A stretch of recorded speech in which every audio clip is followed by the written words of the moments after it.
নমস্কাৰ সাংবাদিক বন্ধুসকল, আপোনালোকে ইতিমধ্যে আমাৰ এডভোকেট ৰচিদ আহমেদ চৌধুৰী ডাঙৰীয়াৰ জৰিয়তে আপোনালোকে শিলচৰত জৱাহৰলাল নেহৰুৰ মূৰ্তি প্ৰতিমূৰ্তি কিদৰে ভাঙি পেলোৱা হৈছে এই গোটেই কথাখিনি আপোনালোকে শুনিলে। মই সংবাদ মাধ্যমৰ জৰিয়তে অসমৰ সমূহ যুৱ প্ৰজন্ম নৱপ্ৰজন্ম সকলোকে এটা বাৰ্তা প্ৰেৰণ কৰিব বিচাৰিছো যে জৱাহৰলাল নেহৰুৰ প্ৰতিমূৰ্তিৰ ওপৰতে যে বিজেপি চৰকাৰৰ দিনত দুষ্কৃতিকাৰীয়ে হাতুৰি বা বুলডোজাৰ লগাইছে এনেকুৱা কথা নহয়। এওঁলোকে কংগ্ৰেছৰ দিনত ব্ৰিটিছক খেদি গোটেই ৰাষ্ট্ৰ নিৰ্মাণৰ যিটো প্ৰতিষ্ঠা আৰু ধাৰাটোৰ ওপৰত বুলডোজাৰ লগাইছে। জৱাহৰলাল নেহৰু কোন? জৱাহৰলাল নেহৰু কেৱল কংগ্ৰেছৰ প্ৰধানমন্ত্ৰী আছিল নেকি? জৱাহৰলাল নেহৰু স্বাধীন ভাৰতৰ 9 বছৰকে কাৰাবাস খাটি স্বাধীনতা অনা এজন ভাৰতৰ প্ৰতিষ্ঠা আছিল আৰু সেই প্ৰতিষ্ঠাক এওঁলোকে ইতিহাস নষ্ট কৰিব বিচাৰি দুষ্কৃতিকাৰীৰ নাম দি এওঁলোকে জৱাহৰলাল নেহৰুৰ প্ৰতিমূৰ্তিক যি হাতুৰি লগালে, ই কেৱল এওঁলোকে যদি ভাবিছে যে কংগ্ৰেছৰ ইতিহাস নাইকিয়া কৰিব বিচাৰিছে, তেওঁলোকে মূৰ্খৰ স্বৰ্গত বাস কৰিছে। জৱাহৰলাল নেহৰু সেইজন যিজন জৱাহৰলাল নেহৰুৱে 17 বছৰকৈ প্ৰধানমন্ত্ৰী থাকি ভাৰতৰ প্ৰতিষ্ঠা এইমছকে আদি কৰি IITকে আদি কৰি মডাৰ্ণ ইণ্ডিয়া ব্ৰিটিছৰ পিছত বেজিটো থৈ যোৱা ব্ৰিটিছে গোটেই ভাৰতবৰ্ষখনক 17 বছৰ তেওঁৰ নেতৃত্বত প্ৰতিষ্ঠা দিয়া সেইজন প্ৰধানমন্ত্ৰীৰ ওপৰত হাতুৰি লগাইছে। মই আজি হিমন্ত বিশ্ব শৰ্মাক সুধিব বিচাৰিছো, আপোনাৰ পুলিচ ক'ত গ'ল? CC কেমেৰাৰ ফুটেজত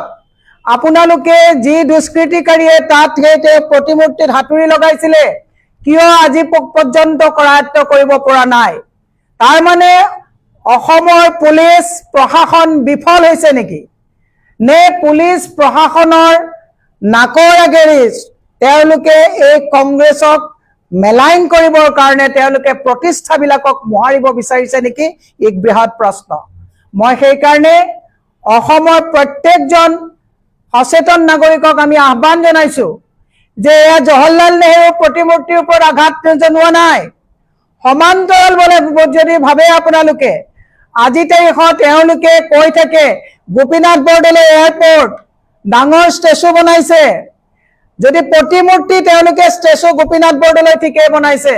কিন্তু গোপীনাথ বৰদলৈ 6 শিডিউলৰ যি সাধনা আৰু প্ৰতিষ্ঠা তাক আঘাত জনাই কাৰ্বি আংলঙত কিন্তু আজি তাৰিখত জনগোষ্ঠীয় মূলৰ মানুহে নিজৰ ভেটি সুৰক্ষাৰ কাৰণে আজি তাৰিখত আন্দোলনত নামিবলগীয়া হৈছে। মই সেইকাৰণে আজি সংবাদ মাধ্যমৰ জৰিয়তে অসমৰ মাননীয় মুখ্যমন্ত্ৰী আৰু শিলচৰত থকা প্ৰশাসনিক পুলিচ DC সকলোকে আমি আহ্বান জনাইছো যে জৱাহৰলাল নেহৰুৰ ওপৰত দুষ্কৃতিকাৰীয়ে কেনেকে তাত তেওঁলোকে এক্সকেভেটৰ লগাই কেনেকে প্ৰতিমূৰ্তি ভাঙিব পালে, ইয়াৰ কাৰণে সেই অঞ্চলৰ DC আৰু SP জবাবদিহি হ'বনে নহ'ব? কাৰণ আজি পৰ্যন্ত 23 তাৰিখৰ পৰা আজিলৈকে কিয় কালপ্ৰিতক কৰায়ত্ব কৰিব পৰা নাই? সেইকাৰণে আজি সংবাদ মাধ্যমৰ জৰিয়তে আমি এই কামত গঢ়িত উদ্দেশ্য প্ৰণোদিত হিচাপে আমি এই কথা গৰিহণা দিছো আৰু এই কথা যদি 24 ঘণ্টাৰ ভিতৰত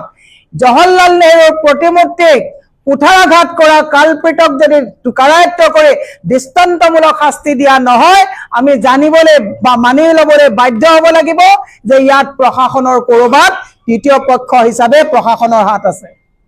এই কথাটোক আমি আপোনালোকৰ জৰিয়তে এই কথাটো আজি আমি ৰাইজৰ মাজলৈ লৈ গৈছো আৰু যুৱ প্ৰজন্মকো কৈছো যে আপোনালোকে হিষ্ট্ৰীক অমান্য কৰিব নোৱাৰে। নতুন প্ৰজন্মই হিষ্ট্ৰী পঢ়ক যে জৱাহৰলাল নেহৰুৰ ভাৰতবৰ্ষৰ প্ৰতি প্ৰতিষ্ঠাৰ প্ৰতি অৱদান আৰু অৰিহণা কি আছিলে। এওঁলোকে জৱাহৰলাল নেহৰুৰ কথাবিলাকক কংগ্ৰেছীকৰণ কৰিব বিচাৰিছে, কিন্তু জৱাহৰলাল নেহৰুৰ যি প্ৰতিষ্ঠা, ভাৰতবৰ্ষৰ প্ৰতি যি অৱদান, ভাৰতবৰ্ষৰ প্ৰতি যিটো আস্থা, ভাৰতবৰ্ষৰ প্ৰতি যিবিলাক তেওঁলোকে কৰি থৈ গৈছে, এইটো কেৱল কংগ্ৰেছীকৰণ কৰি পেলাই তেওঁলোকে এইবিলাক ইতিহাস নাইকিয়া কৰি তেওঁলোকে যদি ভাবিছে আদানী আম্বানীৰ স্বাৰ্থত তেওঁলোকে যদি বাকী কামবিলাক কৰিব বিচাৰিছে, আমি খুদাই নেৰিম। দ্বিতীয় কথাটো আজি যেহেতুকে সংবাদ মেল হৈছে মই আৰু অকমান কথা কৈ দিছো মাননীয় মুখ্যমন্ত্ৰীক কৈছো আপোনালোকে কি কৰিব বিচাৰিছে 1000% খাজানা বৃদ্ধি হ'ল কাকো আপোনালোকে জাননী নিদিলে এই দুইটা বিষয় যে এওঁলোকে মানুহক শোষণ কৰিছে মানুহক লুণ্ঠন কৰিছে আৰু উপৰ্যুপৰি এওঁলোকে কংগ্ৰেছক মেলাইন কৰিবৰ কাৰণে ইতিহাস নষ্ট কৰি কংগ্ৰেছৰ সেই পুৰুধা ব্যক্তিসকলক নস্বাত কৰি এওঁলোকে যিটো স্বেচ্ছাচাৰিতাৰে চৰকাৰ চলাব বিচাৰিছে ই নিপাত যাব সেইকাৰণে মই বেছি দীঘলীয়া নকৰি আজি দুটা কথা ক'লো যে জৱাহৰলাল নেহৰুৰ প্ৰতিমূৰ্তিক শিলচৰত যিটো আমাৰ লক্ষীপুৰ সমষ্টিত এজন মন্ত্ৰী আছে লক্ষীপুৰ কৌশিক ৰায় কিয় জবাবদিহি নহব যে এতিয়ালৈকে দৃষ্টান্তমূলক সেই দুষ্কৃতিকাৰী কৰায়ত্ব কৰি শাস্তি নিদিয়াৰ কাৰণে কিয় জবাবদিহি নহব তাৰ উত্তৰ আমাক দিব লাগিব এক আৰু দুই নম্বৰৰ কথাটো হৈছে যে চৰকাৰে এফালে কি কৰিছে মানুহক সবকা সাথ সবকা বিকাশৰ কথা কৈ মানুহক যে গল চেপা দি তেওঁলোকে 1000% মাটিৰ খাজানা ৰাইজক প্ৰায়ৰ কোনো নটিচ নিদিয়াকৈ তেওঁলোকে কি কৰ কাটল ব্যৱস্থা কৰিছে ইয়াৰ কাৰণে ৰাইজক সজাগ কৰি চৰকাৰক আমি জবাবদিহি কৰি আজি এই সংবাদ মেল আমি আহ্বান কৰিছো